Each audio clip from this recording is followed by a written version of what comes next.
Friends, good evening. Welcome everyone to our first chamber lecture series. Tonight, we continue with the subject matter of elemental therapy. But because we have spoken about elemental therapy as a way to help heal illnesses, it is, after all, important that we speak about the 5 different causes of illness. Now, for the next 3 nights as we come together, we're going to focus exclusively on these 5 causes of illness. Now, notice what Samael Aun states in his book, The Occult, the Treatise of Occult Medicine and Practical Magic. Samael says, the use of animal magnetism, the transmission of life, the mumia, the transplantation of diseases and other similar things wisely described by Paracelsus, Cornelius Agrippa, are only possible for Gnostic doctors who know how to manipulate the elemental creatures of the plants.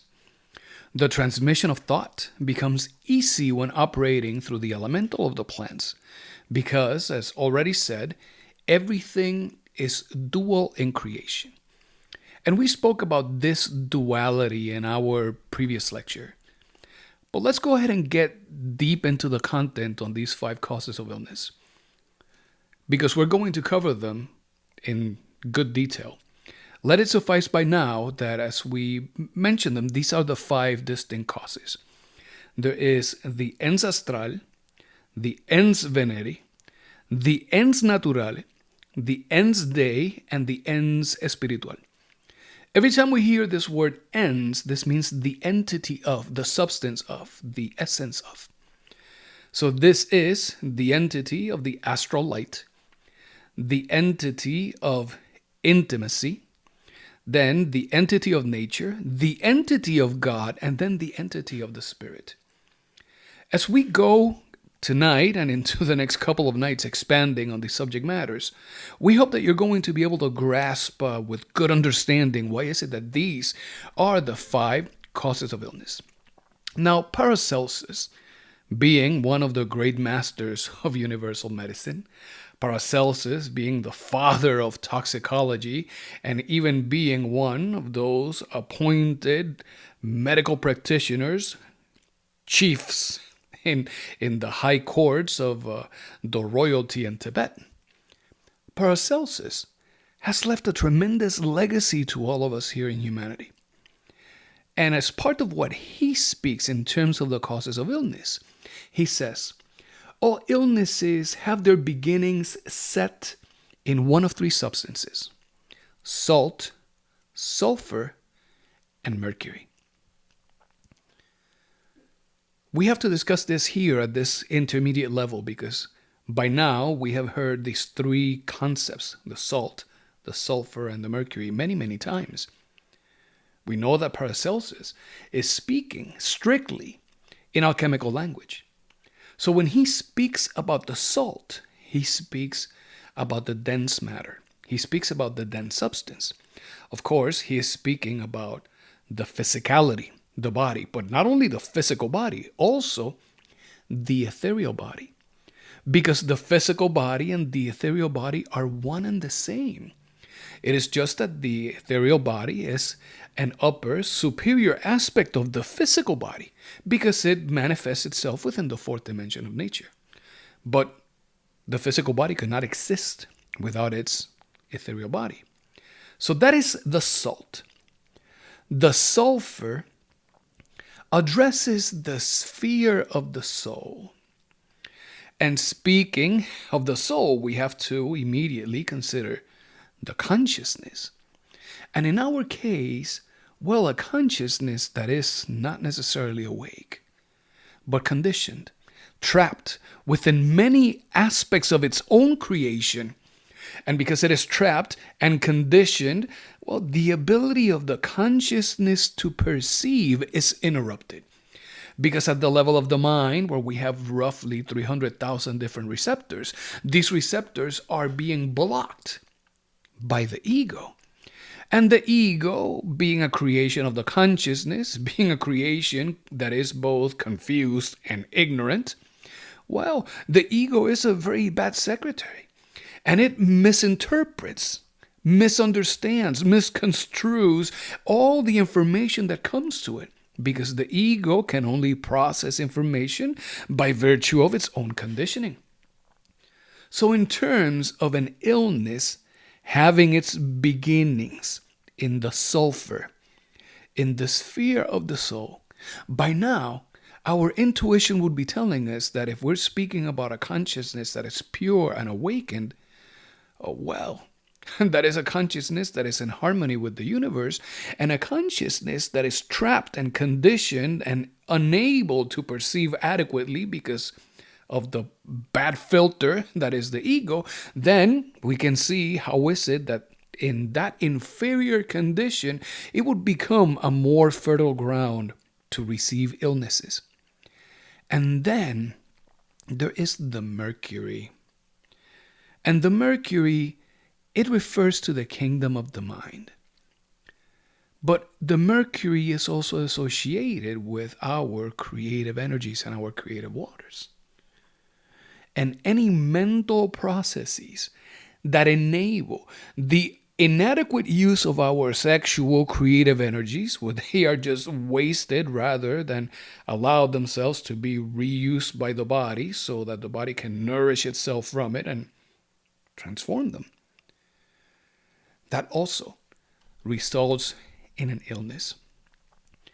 It is, before anything else, super important that we work in the three factors of the revolution of the consciousness, so that the essence that exists trapped within each and every one of us, that beautiful divine material that we have been given so that we can fabricate superior bodies, so that we can crystallize abilities, faculties, virtues, laws, all of these things that together create a solar, radiant soul.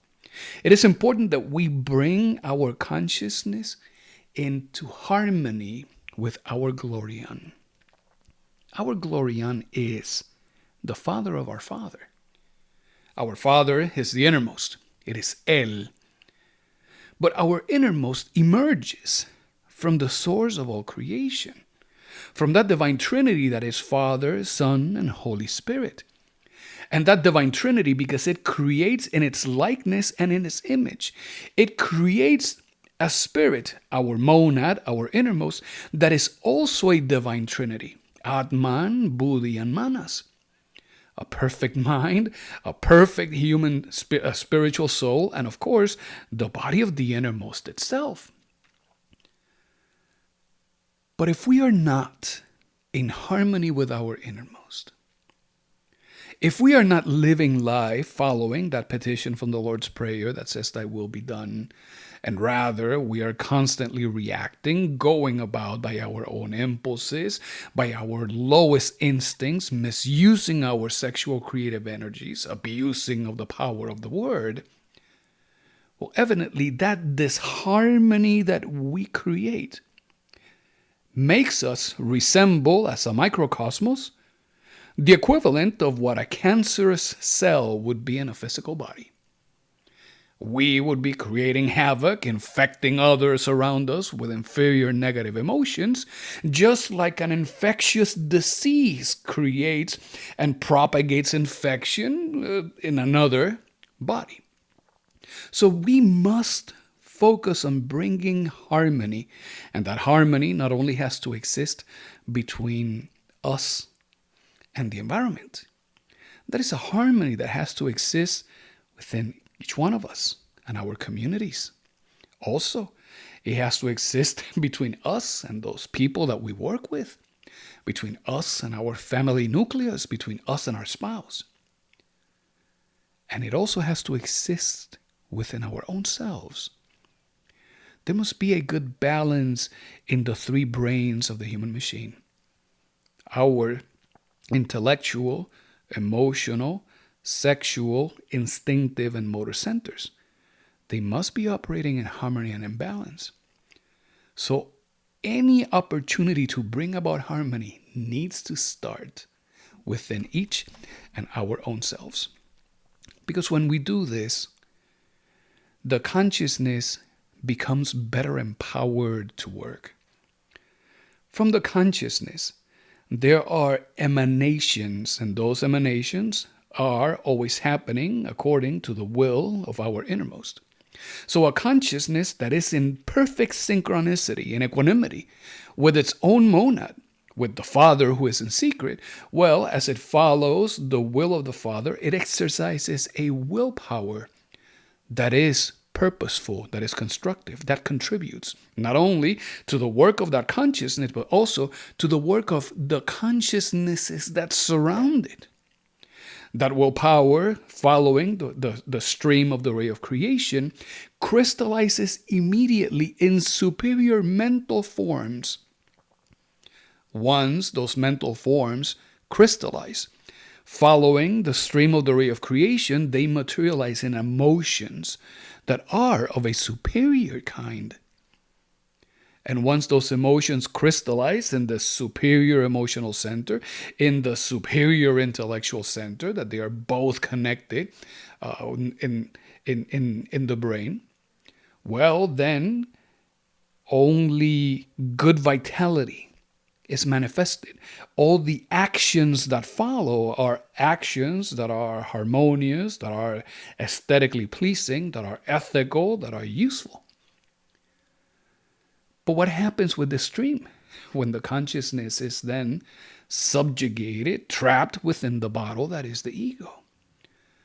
Well, the consciousness will try to operate, but the ego will receive those impulses from the monad and will not be able to comprehend them.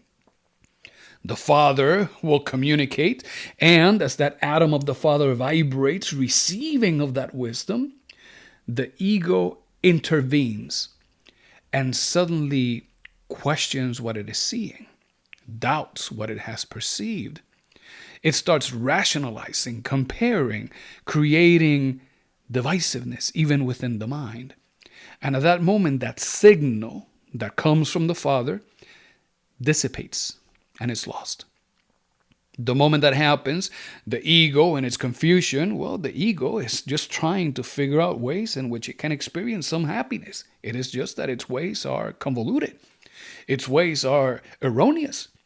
And as the ego does that, then it exercises a willpower that is of an inferior nature.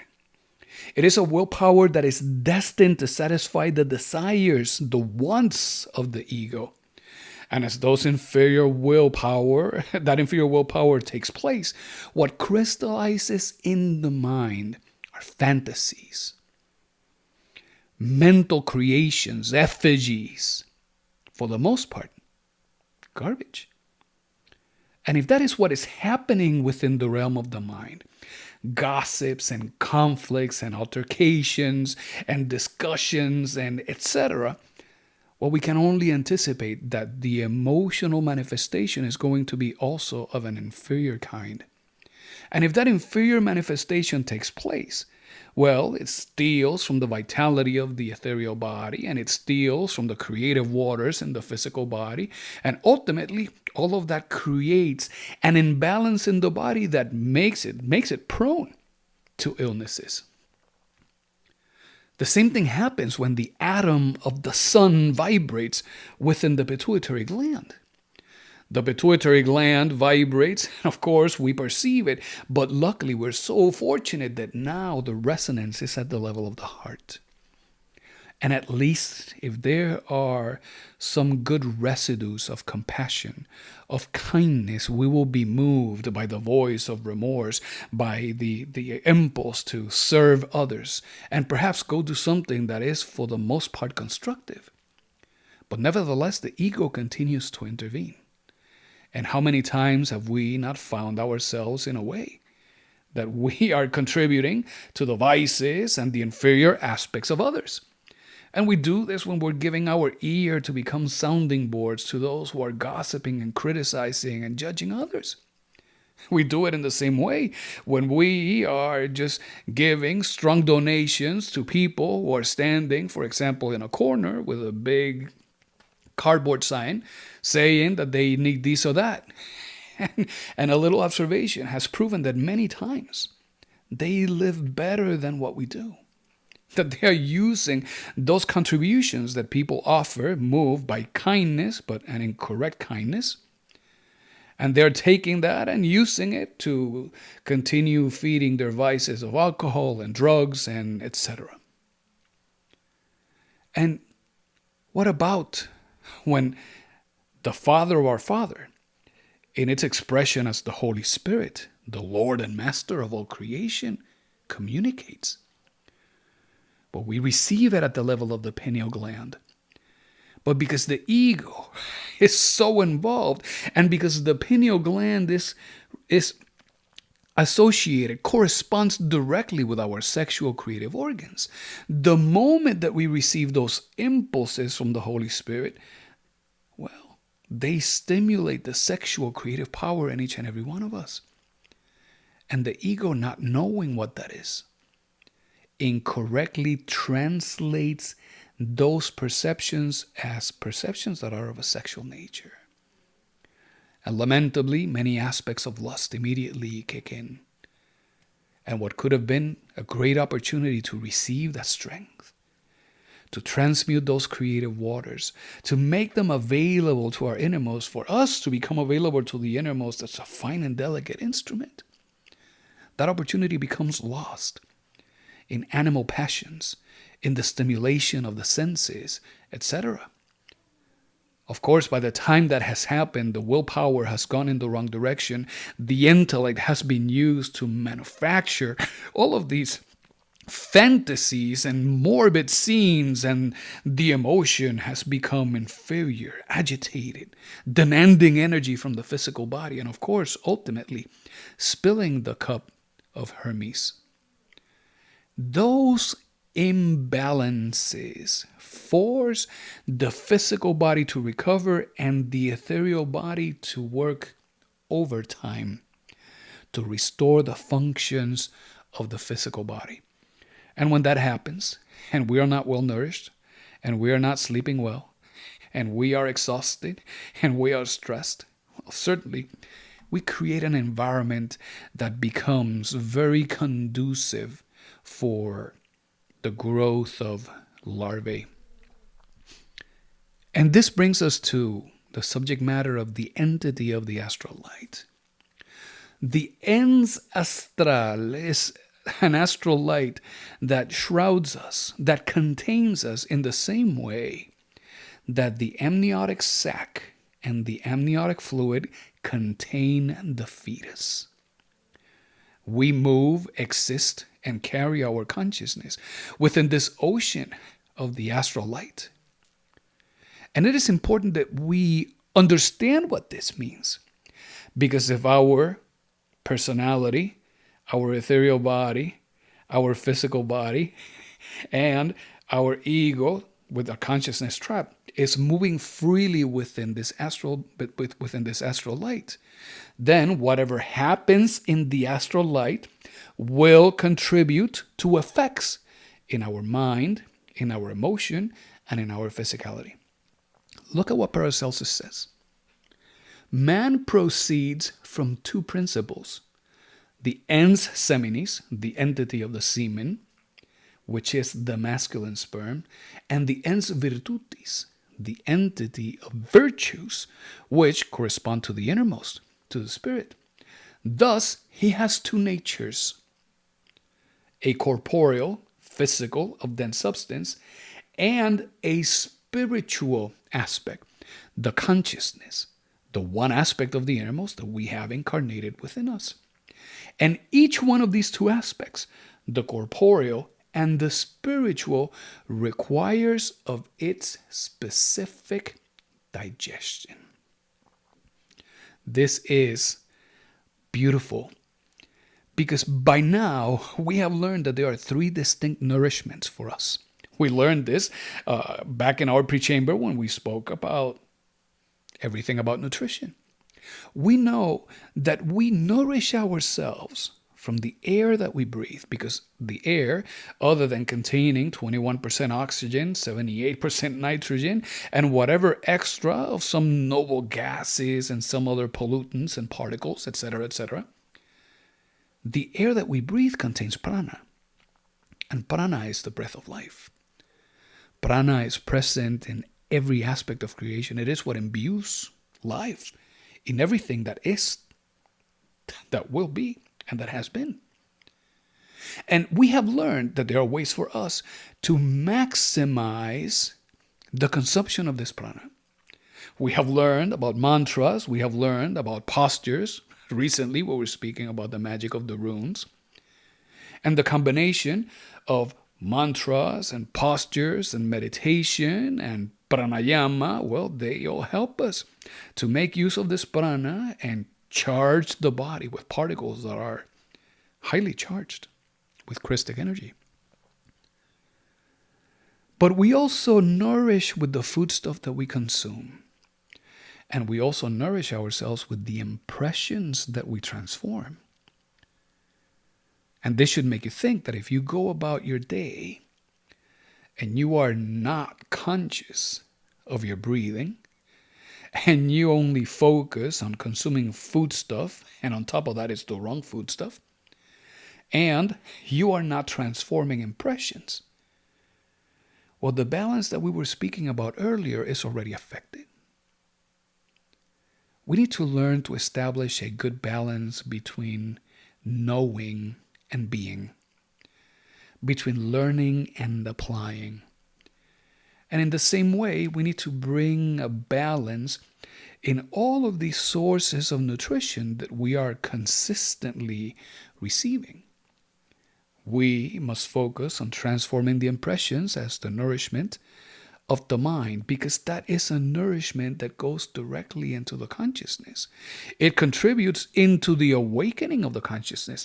Actually, we could say that it contributes into making us human, because human comes from two words, hum, which is spirit, and manas, which is mind. Of course, the superior mind of the innermost. And when there's perfect balance between the spirit and the mind, we become hum, manas, or human. We must make an effort to transform those impressions, to be conscious of the foodstuff that we are consuming. Not only of the type of foodstuff, but the amount of the stuff that we are consuming, so that we are not forcing the body to work unnecessarily or to pollute the body. And as we maintain those two balances, we slowly start bringing about a balance into that third source, which is the infusion of prana into the body. So two natures, spiritual and corporeal, and both the spiritual and the corporeal nature exist submerged within the astral light. But the astral light is what sustains everything in creation. And that means that whether it is you with your personality and your consciousness and your lunar soul and your physical body submerged in the astral light, well, there are also many other organisms that exist sustained within the astral light. And many of those organisms are of a pathologic nature. And they will be very happy to approach your physical body and consume it and make your body sick. So in the astral light, we see that is the petri dish where all of creation grows. And because both what is favorable and unfavorable for us by virtue, consequence of our own actions and abuses of nature, well, all of these things coexist. And it is in the astral light where we find the viruses, the larvae, the parasites, the many things that will hurt you individually, or that will be responsible even for pandemics. Needless to speak about 1918, because we are still living on the final stages of a pandemic that has been taking many lives for the last 3 years. All of this exists within the astral light. But we are fortunate because as humanoids, Now that we have an aspect of our being that has been going through that metempsychosis, through that process of the transmigration of the souls, we have come to a stage in our development where our Divine Mother has given us a human body, even though we're still not human. And because now we have the ability to move it, to make use of our emotions and elaborate concept, we have been given then the wisdom to work with forces that are superior to the mind, so that we can bring about healing not only to our physical body, but by mirror reflection to the ethereal body as well. And part of this wisdom is working with the masters of universal medicine. There is Archangel Raphael, Hermes Trismegistus, Paracelsus, Hippocrates, Galeno, Angel Adonai, and many other masters who are willing and waiting to help us, to help clean our body from parasites, to help rid our ethereal body from any larvae, any parasites that may be attached to them. But they cannot operate unless we ask for the help. And they cannot intervene in our daily doings because they abide themselves by the law. And they encourage that we maintain and continue using of our free will. They will not interfere with anyone's free will for no reason at all. So if you would be interested in working with these masters of universal medicine, well, all we must do is center ourselves and invoke our innermost and ask of our Father who is in secret to present itself at the temple of universal medicine. This is known as the Temple of Alden. And once there, to invoke the masters, to invoke Archangel Raphael, Hermes Trismegistus, Paracelsus, Galeno, Angel Adonai, and ask for the help that you need. If you do so, and it is according to the law, meaning that what you're experiencing is not the result of a karma that you're already paying, because we have already learned that the karma that you're already paying is not negotiable. You have to go through it. Well, if it is according to the law, the masters will bring your astral body into the temple. And once there, they will irradiate your astral body with 3 distinct lights: blue, yellow, and red. And they will use these lights to be able to spot where is it that there are parasites, larvae attached to your astral body. And they will rid your body of these organisms. And once the astral body heals, the ethereal body heals, the physical body heals. There is a practice that we can do. But before we go into the practice, the astral light in our immediate environment is something that you and I can take care of. Just in the same way that we can go about our home and make sure that it is adequately dusted, that the floor is swept, that we mop those tiles, that we don't have clutter in the closet and in the magic drawer in the kitchen, etc. Well, that same degree of organization and cleanliness we can bring into our immediate environment, in the astral light that surrounds us. And just as we clean the house, we can cleanse our space. On the screen, we're showing you 3 distinct plants that you can use to cleanse that astral environment in your home.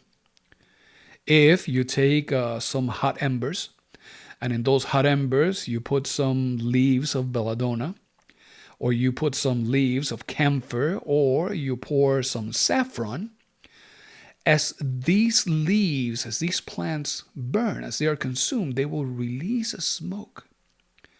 And that smoke will cleanse the space. It will destroy many of these parasites. It will destroy many of these larvae. And it will cleanse your environment, making it more conducive to harmony, to tranquility, to inner peace. As you do this, something that you should do periodically, just as you periodically clean your house, well, your meditations will improve. Your dreams will become clearer. You will have better recollection of your astral experiences.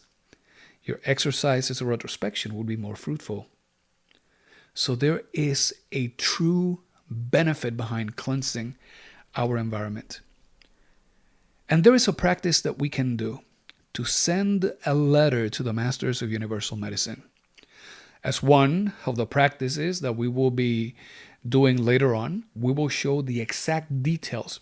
But now that I showed this, certainly we don't want to leave you empty-handed. For you to send a letter to the Masters of Universal Medicine, you must get a sheet of paper.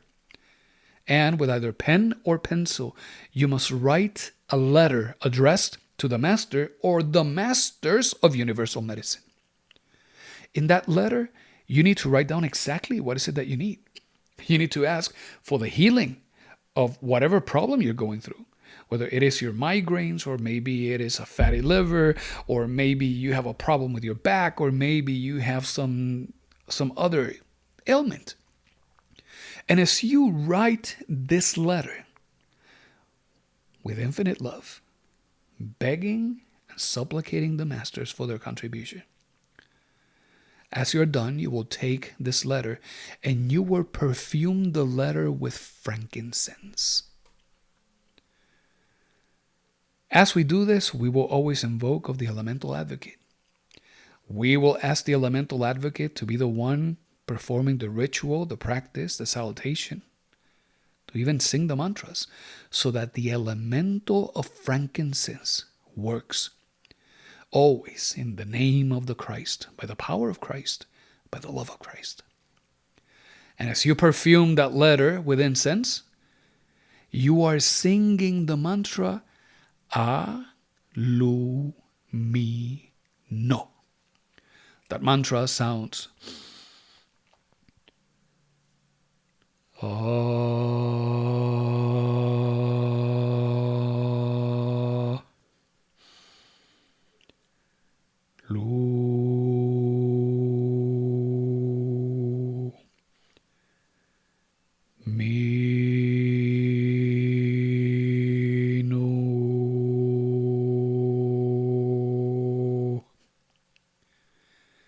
As you're singing this mantra, the elemental of frankincense is working intensely. And once that elemental starts working, you burn the letter. And burning that perfumed letter with frankincense allows the astral aspect of the letter to reach the hands of the Masters at the Temple of Alden. And that is how you can send this letter to the Masters of the Temple of Alden. But let's continue.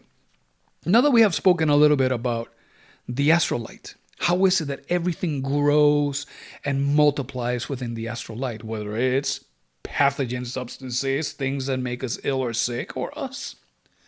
Well, now that we have learned how to do that, and we have a fairly good understanding on why the Astrolite is one of the causes of illnesses, let's talk now about the entity of the intimacy, the ENS Veneri. Paracelsus says, if a woman leaves her husband, she is not free of him, and neither is he of her, since once a marital union is set, it lasts for all of eternity. Now, this is a very shocking statement. Let's go ahead and work together on this mental exercise. If we were to roll back time, the time in which humanity was still living in its era of gold, where everything was splendor, there was no difference between what is yours and what is mine. There was no such a thing as my things or my country or my city. None of that existed. It was perfect harmony. Well, we can imagine that beings living in such harmony with nature and such harmony with their innermost, as they come together in matrimony, they unite themselves to work for a common good. And that common good is called the parlok duty of the being. The parlok duty is the one in which the innermost is seeking to fabricate those superior existential bodies and work to develop that consciousness so that the consciousness gains all the wisdom from these lower realms and continues making progress towards him. Eventually, the consciousness is dressed with superior existential bodies, astral, mental, causal bodies, bodies of gold. And that to soma heliakon, which is the wedding garment of the innermost, is what the innermost uses to dress itself with. And with that, continues making progress into even higher realms of creation, fabricating by himself even further bodies. Dharmakaya, Sambhogakaya, Nirmanakaya, etc. That being the purpose, that being the parlok duty of the being, in a time of splendor there would be pure souls coming together and intimately working, transmuting their sexual creative energies. But the moment that the ego starts growing, the moment that there are passions and there are conflicts, etc., that ego starts becoming more robust. And it's in condition and in its conditioning interfering with the signals that are coming from the innermost into the atoms of the Father, the Son, and the Holy Spirit. And because there is confusion, because there is ignorance, now what was that marital union that was meant to last for that eternity, for the benefit of those beings, well, now in a quest for happiness, again, an ignorant, incorrect quest, now that consciousness is using that physical body trapped within the ego and starts creating other sexual connections, seeking for the incorrect happiness that is now translated as the stimulation of the senses. So the more this happens, the more it contributes to problems. Perhaps we should say conflict. Conflict not in terms of arguments or fights, but conflict from the perspective that now what was intended to happen, the objectives of the parlok duty of the being, cannot be fulfilled because the consciousness is distracted. The consciousness is awake. The consciousness is conditioned, trapped in a body, influenced by desires.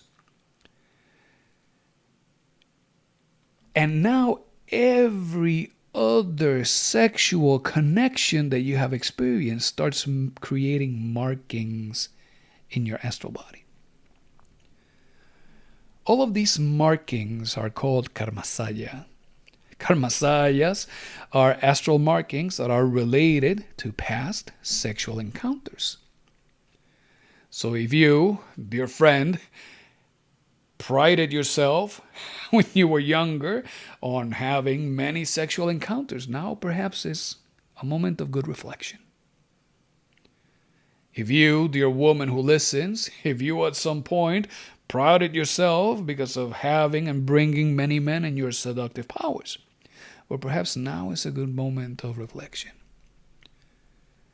Because these markings in the astral body, well, what they do is that they bind you and they become a limiter on the progress that you can make.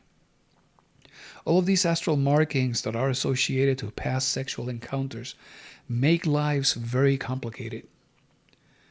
Because when the man connects with the woman, the man becomes magnetized by the woman. When the woman connects with the man, she becomes magnetized with the man. But because the woman is the receiving element, she is the passive force, she is the one who receives. When that woman goes and connects herself with another man, now she is sharing magnetism from two. And she connects those two men by a karmic bond. And if that woman brings in a third man, well, then that third man becomes part of those karmic bonds. And now we start seeing men who are sharing karmas. This is very easily seen, particularly in a home where the man becomes is unfaithful. And as the man leaves the home, he leaves the home after being magnetized by his wife. And that magnetism, it goes beyond the contribution that takes place at the level of intimacy. Because there are exchanges that are of an emotional nature. There are exchanges that are based on love. And when that man leaves and enters into sexual contact with another woman, now that magnetic signature of the wife becomes altered, which is the meaning of adultery.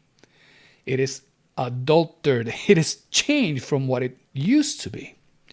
And when the man comes back, intuitively the woman knows that there is something that is not right. And the man will deny it. And the man will play his dramas, and he will try to turn the cards, and he will do everything that he can do, but intuitively the woman knows. And the woman knows that there is something that is not right. And she is right. Because now that man not only tainted that magnetic signature that his wife imprinted on him, but now he's bringing into the home the karma of the other men who were together with that woman. And those karmic loops become very convoluted. For the perspective of the woman deteriorates very fast the moment that she starts sharing herself with many men.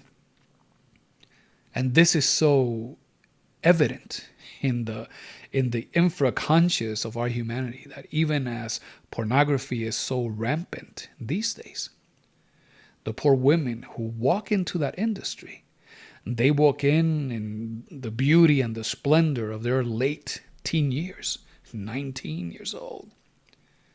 And after 1 or 2 years, they are looked at as if they were old and decrepit, and they are tossed aside as if they were a commodity, creating devastation in ways that are emotional, intellectual, even physical to the woman.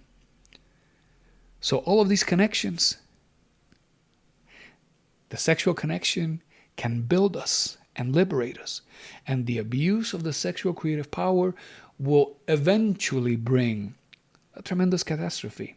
And Karmasaya, all of those markings, well, they are an indication of how much is it that we still may need to pay. Now, when it comes to the ENS Veneri, the abuse of the sexual creative energy eventually moves the misuser of the force to a condition of kamaduro. And kamaduro means bad desire. There is an inflow of this sexual creative energy. The innermost is working with the consciousness. That energy is being made available, but the ego is so strong that it does not know what to do with those signals, and it translates that available energy into bad desire.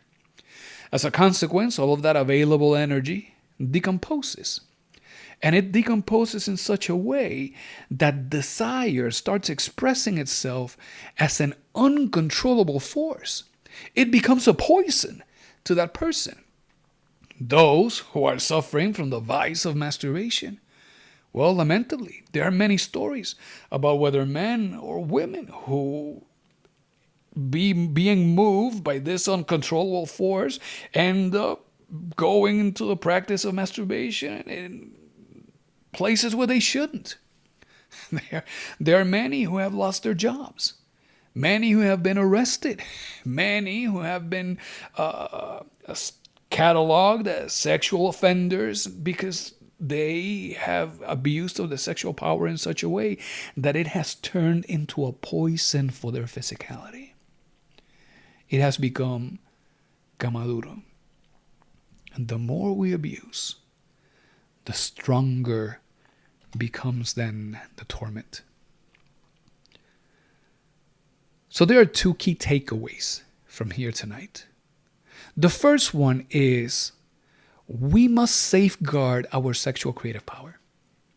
We must transmute our sexual creative forces and make them available to satisfy the needs of the physical and the ethereal body, but most of all, make them available to the needs of the innermost, so that the innermost can work and satisfy that parlock duty of the being.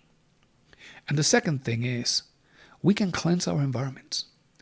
We can eliminate larvae, and we can eliminate parasites, and we can get rid of many disincarnate entities that may find themselves within the environment of our home by using belladonna, camphor, and saffron.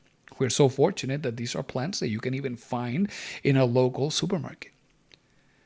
So we can cleanse our environment, and if we are protecting our sexual creative energies, we are embarking down into a path and a space of harmony. And the more harmony there is, when we are in that ultimate harmony with our innermost, the illnesses cannot touch you. You become immune to them. So let's close with the words of Master Samael Aun Weor. He says, positive values bring health and happiness. Negative values, think 7 capital defects, materialize as sickness and suffering. Smallpox is the result of hatred. Cancer comes from fornication. Lies disfigure the human, engendering monstrous children. Selfishness produces leprosy. People are born blind because of past cruelties. Tuberculosis is the result of being an atheist. Each human defect is a venom for the organism. Samael says cancer comes from fornication. There are many students that cannot make a connection immediately. Allow us to contribute. We know that cancer is a disorganized, a disordered growth of cells in the body. This is chaotic growth, and because it's chaotic, it grows abnormally. And in its abnormality, well, it grows and spreads through the body, bringing harm and damaging the human machine. When we fornicate, when we are expelling from our body the sexual creative waters, which is the one substance that we have been granted by the Holy Spirit to enable the force of the Holy Spirit to manifest. The Holy Spirit, master of creation, everything is done in aesthetics and beauty and harmony and balance and quality. The moment that we start wasting that, we are abusing of the substance that enables growth. Growth that is internal. Growth of what is necessary to fabricate the superior existential bodies of the being. So the karmic consequence is, if you cannot dominate, if you cannot control, handle, use adequately this substance that enables growth and creation, eventually you lose the ability to bring harmony into your own physicality. And the moment that harmony is lost, those growths start happening. And that is the cancerous growth that initiates, becomes active because of vibrations that reach us from the constellation of Cancer. Lies disfigure the human, engendering monstrous children. These monstrosities that we see induced by lies, because if we have tainted the truth, if we have deprived others from experiencing the beauty of creation, the beauty of the sacred wisdom to transform themselves, the beauty of the achievements in the life by virtue of their sacrifices, because we have tainted all their efforts with lies, because we have deliberately misled them, well, the suffering that they experience, what they miss, is translated then as the ugliness that we created in others now materializes within the physicality. Selfishness producing leprosy, that is relatively simple to see. Because when you're very selfish, When you see yourself as the one and only center of the universe and you become disconnected from others, the moment that you experience leprosy, particularly decades ago, people would stand back and leave you alone. They will not touch you with a 10-yard stick. So that selfishness that you cherished for so long, now you are being driven to experience it, whether you like it or not. And the condition of leprosy is going to demand from you the need to be in harmony with others, because you will need of others to help heal.